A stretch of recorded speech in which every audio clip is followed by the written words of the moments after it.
Le premier 1000 de la saison sur Terre vient juste de commencer à Monte-Carlo. On va analyser tout ça. Je vais te dire tout ce que tu dois savoir. On est parti. Vamonos. Alors, premier élément, c'est l'argent, évidemment. Le price money à Monte-Carlo s'évalue à 836 000 euros pour le gagnant. Si tu gagnes le tournoi de Monte-Carlo, tu repars quasi avec 1 million, mon ref. Alors, le tenant du titre, c'est Stefanos Tsitsipas. Il avait battu Andrei Rublev l'année passée en finale 6-3. Il aura donc des points à défendre sur ce tournoi. Alors, quelques petites infos sur ce tournoi de Monte-Carlo. On est parti avec la première. C'est évidemment le retour de Stan Wawrinka, Stan de Man, qui fait son retour. Bon, c'est pas le retour officiel car il y a une semaine, il était présent au Challenger de Marbella où il s'était incliné face à l'un des frères Ymer. Alors, on va écourter le suspense. À l'heure où je vous parle, le match vient de se terminer du premier tour face à Bublik et il s'est incliné en 3-7 malheureusement. Il a super bien joué pendant un set et demi. Malheureusement, le manque de rythme lui ont été fatal dans ce match-là et il a complètement craqué dans le troisième set. Mais ça fait vraiment plaisir de voir un tel joueur revenir à la compétition. Alors évidemment, le deuxième fait marquant de ce tournoi, c'est le retour à la compétition de Djokovic depuis Dubaï où il s'était incliné le 24 février face à Vesely. Alors dans ce tournoi, il fera évidemment office de favori. Mais est-ce que le manque de rythme va lui être fatal sur ce tournoi-là? Personnellement, je pense bien. Je pense que Novak Djokovic va s'en sortir assez facilement dans les premiers tours.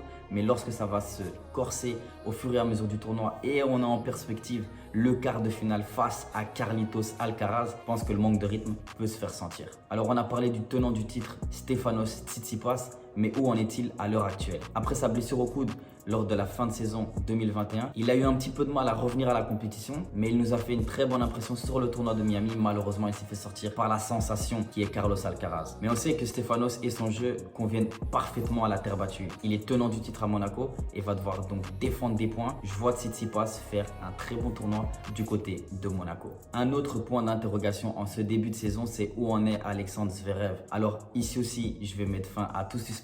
N'espérez pas grand chose de Zverev à Monaco. Malgré qu'Alexandre Zverev habite à Monaco, il n'est pas très copain avec le tournoi de Monaco et il n'y performe que très rarement. Sa meilleure performance sur ce tournoi reste une demi-finale en 2018, donc ça date un petit peu, face à Kei Nishikori. Pour vous dire, l'année passée, il s'est fait sortir en huitième de finale, ce qui est très souvent le cas à Monaco, par David Goffin. Alors on a eu l'occasion d'un petit peu en parler auparavant, mais la sensation Carlos Alcaraz va-t-il répéter l'exploit? On l'avait annoncé pour Miami dans nos outsiders. Évidemment qu'il va faire partie des outsiders de ce tournoi de Monte-Carlo. Alors, est-ce qu'il peut enchaîner des succès sur le 1000 de Miami et sur le 1000 de Monaco? J'espère le voir arriver jusqu'en quart de finale pour pouvoir voir ce choc qui opposera Novak Djokovic à Carlos Alcaraz, mais personnellement, je ne le vois pas remporter ce tournoi de Monaco. Alors, il y a un homme qui est de retour sur sa surface natale. Il a beau être norvégien, le mec est né sur la terre battue.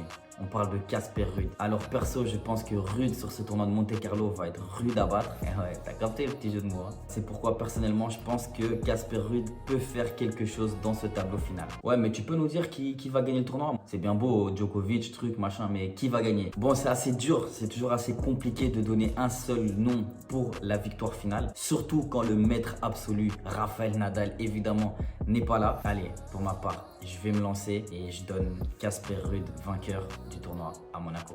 C'est tout pour l'analyse de ce tournoi à Monaco. Maintenant, en commentaire, dis-nous qui toi tu vois gagner ce Master 1000. Et à la fin du tournoi, pour ceux qui auront trouvé le vainqueur, il y aura potentiellement une petite surprise pour vous. On se quitte sur ça. On se dit à la prochaine et surtout à demain pour les retours des quarts de finale de la Ligue des Champions.